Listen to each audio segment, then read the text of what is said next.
Hello students, इस session में एक बहुत ही कंसेप्चुअल पॉइंट और कॉमनली आस्क्ड पॉइंट हम डिस्कस करने जा रहे हैं, जो कि एक बहुत ही फ्रीक्वेंटली आस्क्ड क्वेश्चन है। आपने ज़रूर देखा होगा, ये केस है बच्चों हॉरिजॉन्टल प्रोजेक्टाइल मोशन का। जब आप ऑब्जेक्ट को हॉरिजॉन्टली थ्रो करते हैं लेकिन हाथ से छूटने के बाद ऑब्जेक्ट का एक्सेलरेशन होता है वर्टिकली डाउनवर्ड्स। ठीक इसी तरीके से एक क्वेश्चन में आपसे पूछा जाता है कि एक्सेलरेशन जो है वो नॉर्मल डायरेक्शन में है, यानी जिस डायरेक्शन में इनिशियल वेलोसिटी है उसके परपेंडिकुलर डायरेक्शन में एक्सेलरेशन है।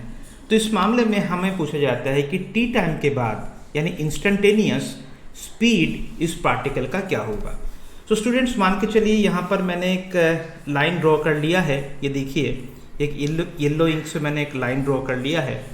मान के चलो इस डायरेक्शन में हमने ऑब्जेक्ट को थ्रो कर दिया है। ऑब्जेक्ट को हमने या ऑब्जेक्ट का इनिशियल वेलोसिटी प्योरली इस डायरेक्शन में है और उसका वैल्यू है u, जबकि एक्सेलरेशन जो है स्टूडेंट्स नॉर्मल डायरेक्शन, जिसको हम ट्रांसवर्स डायरेक्शन भी कहते हैं, जो इसके परपेंडिकुलर डायरेक्शन में एक्सेलरेशन है a, जिसको मैंने लिखा भी है। देखिए, इनिशियल वेलोसिटी u है, नॉर्मल डायरेक्शन में एक्सेलरेशन है a, और t टाइम के बाद क्या होने वाला है स्टूडेंट्स। ये जो येलो लाइन मैंने ड्रॉ किया है, यानी जिस डायरेक्शन में हमने ऑब्जेक्ट को थ्रो किया है उस डायरेक्शन में कोई भी एक्सेलरेशन नहीं है। इसका मतलब ये है स्टूडेंट्स कि आफ्टर टाइम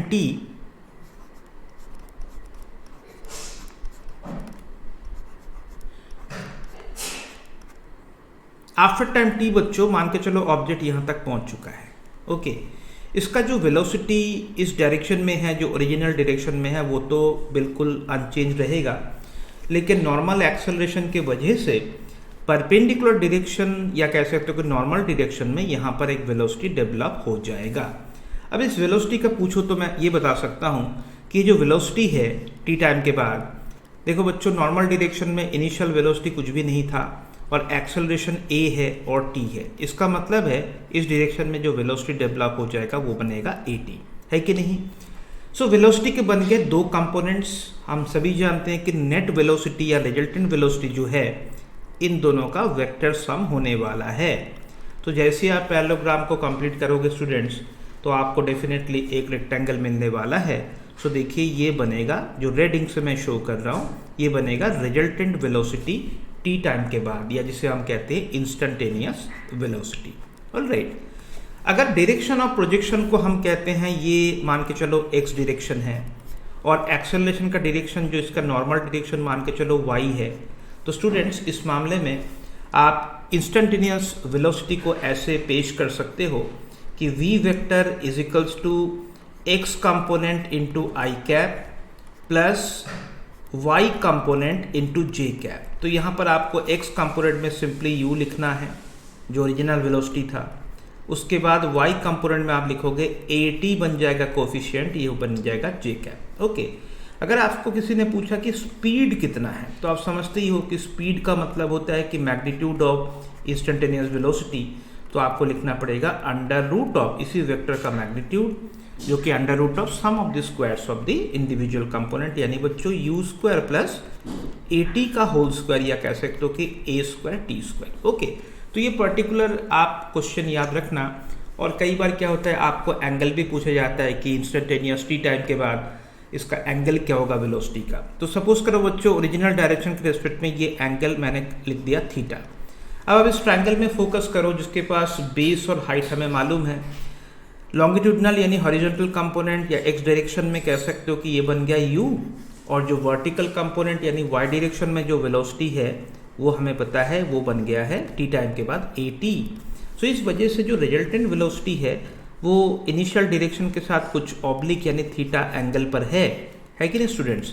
तो अगर आप tan थीटा पाना चाहते हो डायरेक्शन ऑफ वेलोसिटी जानने के लिए, तो आप लिखोगे tan थीटा इक्वल्स टू, आप सबको पता है, परपेंडिकुलर अपॉन बेस, यानी बच्चों आपको लिखना पड़ेगा at अपॉन u। ठीक है, सो देखिए, जो थीटा है वो समय के साथ यानी टाइम बढ़ने के साथ साथ वो बढ़ता जाएगा। सो कांस्टेंट कौन रहेगा, जो u जो है वो कांस्टेंट रहेगा, और समय के साथ तो नॉर्मल वेलोसिटी बढ़ता जाएगा, इस वजह से एंगल धीरे धीरे बढ़ता जाएगा। ठीक है, तो चलो जो हमने पढ़ा है उसे कॉमनली आज क्वेश्चन में अप्लाई करते हैं। इस क्वेश्चन को पढ़िए, particle crosses origin with velocity 8 metre per second along X axis, यानी ओरिजिन को क्रॉस कर रहा है, पॉजिटिव एक्स डायरेक्शन में मूव करते हुए वेलोसिटी उसका 8 मीटर पर सेकेंड है। It is subjected to constant acceleration of 1.5 metre per second square along Y direction या वाई एक्सिस पर। हमें पूछा गया कि स्पीड आफ्टर टाइम टी कितना होने वाला है। आफ्टर टाइम 4 सेकंड के बाद ओरिजिन को क्रॉस करने के बाद इसका स्पीड कितना होगा। तो बच्चों यहाँ पर जो क्वेश्चन में सिचुएशन गिवन है, अगर मैं कहता हूँ कि ये बन गया वाई एक्सिस, ये मान के चलो एक्स एक्सिस बन गया बच्चों, ऑलराइट, ये बन गया वाई एक्सिस, ये बन गया एक्स एक्सिस, ठीक है। अब जो कंडीशन क्वेश्चन में गिवन है वो ये है कि ओरिजिन को ऑब्जेक्ट क्रॉस कर रहा है विद वेलोसिटी कितना बताइए, 8 मीटर पर सेकंड के साथ। सो पैराबोलिक पाथ हो जाएगा फॉलो, और यहाँ पर 4 सेकंड बाद ये वाला जो वेलोसिटी रहेगा जिसको आप यू लिखते हो 8 लिखोगे, और ट्रांसवर्स वेलोसिटी यानी एक्सेलरेशन के डायरेक्शन में, क्योंकि एक्सेलरेशन किस डायरेक्शन में बताया गया था, वाई डायरेक्शन में बच्चों, एक्सेलरेशन का वैल्यू बताया गया था 1.5।